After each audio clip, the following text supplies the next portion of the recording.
Imagine a flood. What do you see? Water, right? Rushing through streets, carrying away cars, devastating everything in its path. Now, what if I told you the deadliest, strangest flood in one American city's history wasn't water at all? It was something sweet, sticky, and utterly bizarre. Today, we're traveling back to January 15th, 1919, in Boston, Massachusetts, for the unbelievable story of the Great Molasses Flood. It was an unseasonably warm winter day in Boston's North End, a bustling neighborhood packed with warehouses, factories, and residential tenements. The temperature had jumped from near zero to over 40 degrees Fahrenheit, a sudden thaw that felt like a gift. But lurking in the heart of this neighborhood, at 529 Commercial Street, was a ticking time bomb. It was a colossal steel tank, 50 feet tall and 90 feet in diameter, owned by the Purity Distilling Company. And inside this tank, 2.3 million gallons of crude, unrefined molasses. Now you might be thinking, molasses? Like for cookies? Yes, but this wasn't just for baking. Purity Distilling, a subsidiary of the United States Industrial Alcohol Company, was using this massive quantity of molasses to produce industrial-grade alcohol. This alcohol was a key component in manufacturing munitions for World War I, so this giant vat of goo was a vital part of the war effort. The tank itself, however, was a disaster waiting to happen. It was hastily constructed a few years earlier, built with steel plates that were too thin for the immense pressure of the millions of gallons of dense liquid inside. Residents had complained for years about the tank. It leaked constantly. Dark, sticky streams oozed from its seams, and local kids would bring cups to collect the sweet drippings. The groaning and metallic rumbling noises coming from the tank were a constant, ominous soundtrack for the neighborhood. Purity Distilling ignored all the warning signs, sometimes painting the tank brown to try and hide the leaks. They were cutting corners to meet wartime demand, and the consequences were about to become terrifyingly clear. Just after 12:30 p.m., as the city was settling in for lunch, it happened. Without any final warning, the giant tank exploded. Witnesses described a deep rumbling sound, a machine gun-like rattle of rivets popping, and then an earth-shattering roar. The steel walls of the tank ripped apart, releasing its entire contents in a catastrophic instant. A monstrous wave of molasses, estimated to be 25 feet high at its peak, burst forth. It moved with horrifying speed, estimated at 35 miles per hour. This wasn't a slow, oozing spill. This was a tsunami of thick brown sludge. The wave was an unstoppable force of destruction. It crashed into the neighboring buildings with the force of a locomotive, smashing them into splinters. It lifted a freight train car clean off the elevated railway tracks and slammed it into the street below. Buildings were crushed, their foundations ripped from the ground. The force of the wave was so immense, it buckled the steel girders of the elevated train structure, nearly bringing it down. Horses, carts, and people were swept up in the viscous torrent. The initial blast created a powerful air pressure wave that shattered windows for blocks around and was strong enough to knock people off their feet even before the molasses reached them. The sound of the explosion was heard miles away, leading many to believe a bomb had gone off. For those caught in its path, there was almost no escape. The wave was too fast, too powerful, and too sticky.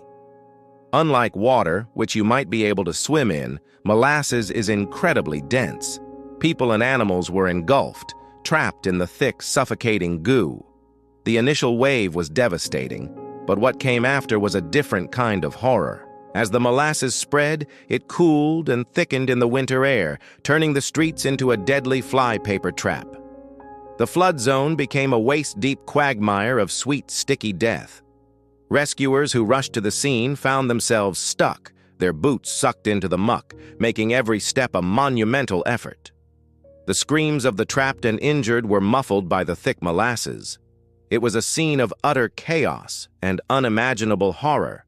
The immediate aftermath was a frantic, desperate rescue operation. 116 cadets from the USS Nantucket, a training ship docked nearby, were among the first on the scene. They waded into the sticky mess, pulling out survivors, many of whom were so coated in molasses they were unrecognizable. Doctors and nurses set up a makeshift triage station, struggling to clean the victims enough to even identify their injuries. The molasses clogged noses and mouths, causing many to suffocate. The sheer weight and force of the wave caused fatal crushing injuries. In the end, the Great Molasses Flood claimed 21 lives and injured over 150 people. The victims were a cross-section of the neighborhood: a firefighter, a blacksmith, a young boy who was out collecting firewood, and many laborers working on the docks. It wasn't just people.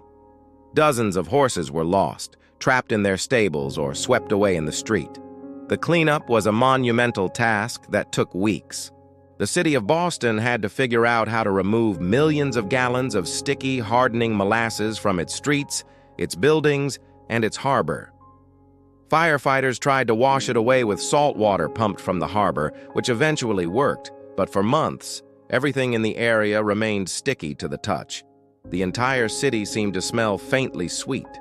Doorknobs, subway handrails, payphones, everything had a tacky residue as people unknowingly tracked the molasses all across Boston. It's said that on hot summer days for decades after, residents of the North End could still smell the faint, sweet scent of molasses. So what caused it? The immediate theory was an anarchist bomb plot, a common fear at the time. But the truth was far more mundane and infuriating: corporate negligence. Purity Distilling's parent company, USIA, tried to blame anarchists to avoid liability. But the victims and their families sued, leading to one of the first and largest class-action lawsuits in Massachusetts history. The court proceedings lasted for years. Experts were brought in, including metallurgists and engineers. They determined that the tank was simply poorly designed and shoddily constructed. The steel was too brittle, the walls too thin, and it hadn't been properly tested. The company had even skipped the basic safety step of filling the tank with water first to check for leaks. They just poured in the molasses. The unseasonably warm weather that day was the final straw. The rising temperature caused the molasses to expand, increasing the pressure inside the already stressed and faulty tank until it finally gave way. USIA was ultimately found liable and forced to pay out settlements to the victims' families, equivalent to millions of dollars today. The Great Molasses Flood, as bizarre as it sounds, had a lasting impact. It became a textbook case study in corporate responsibility and led to major changes in construction regulations and engineering standards across the United States. From then on, all major construction projects, especially those involving large storage tanks, required certified plans from an engineer and rigorous safety inspections. This strange, sticky disaster, born from greed and negligence, literally forced a nation to write new laws to protect its citizens. Today, the site of the former tank is a quiet park with a small, unassuming plaque commemorating the tragedy. It's a simple reminder of a day when a city street ran not with water, but with a deadly river of molasses. It's a story that serves as a powerful, if not sticky, lesson about the devastating human cost of cutting corners. Thank you so much for joining me on this journey into one of history's most unusual disasters. If you found this story as fascinating as I do, please hit that like button and subscribe for more deep dives into the weird and wonderful corners of the past. Let me know in the comments what other historical oddities you'd like to see covered. Thanks for watching, and we'll see you in the next one.